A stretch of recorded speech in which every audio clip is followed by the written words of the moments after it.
पहाड़ों के बीचों बीच एक अत्यंत सुंदर और खुशहाल गांव बसा हुआ था। इसी गांव में बालकनंद नाम के एक छोटे साधु रहते थे, जिन्हें गांव वाले बड़े प्यार से छोटे बालकनंद महाराज कहकर पुकारते थे।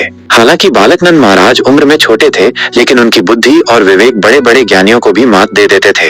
वो लोगों को सदैव सत्य के मार्ग पर चलना सिखाते थे और स्वयं भी भगवान की भक्ति में लीन रहते थे। अक्सर वो पर्वतों के बीच बैठकर अपनी साधना करते थे। कभी कभी जब वो गांव में आते तो गांव वाले उन्हें बड़े स्नेह से खिलाते दुलारते ठीक एक छोटे बच्चे की तरह प्यार करते थे। ये सब कुछ बालकनंद को भी बहुत अच्छा लगता था। एक दिन बालकनंद महाराज पर्वत पर अपनी तपस्या में लीन थे, तभी अचानक गांव में आग लग गई। उन्हें तत्काल आभास हो गया कि गांव संकट में है।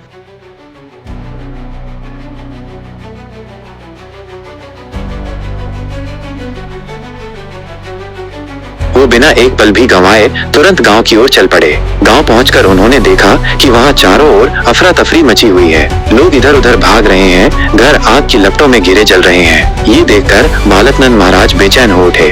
उन्होंने तुरंत गांव वालों से कहा कि वे अग्निदेव के लिए एक हवन की व्यवस्था करें। गांव वालों ने तुरंत हवन का प्रबंध किया। बालकनंद महाराज ने अपने मंत्रोच्चार शुरू किए और अग्निदेव को प्रसन्न करने के लिए श्लोकों का पाठ करने लगे। गांव जल रहा था, लेकिन बालकनंद महाराज अविचलित भाव से मंत्र जाप करते रहे। धीरे धीरे मंत्रों का प्रभाव होना शुरू हुआ और गांव में आग की लपटें कम होने लगी। देखते ही देखते आग पूरी तरह बुझ गई। गांव वालों ने मिलकर अग्निदेव को प्रणाम किया। उस दिन से गांव में एक बार फिर खुशहाली लौट आई। बालकनंद जी गांव की भलाई के लिए अपनी तपस्या और पूजा में लीन हो गए।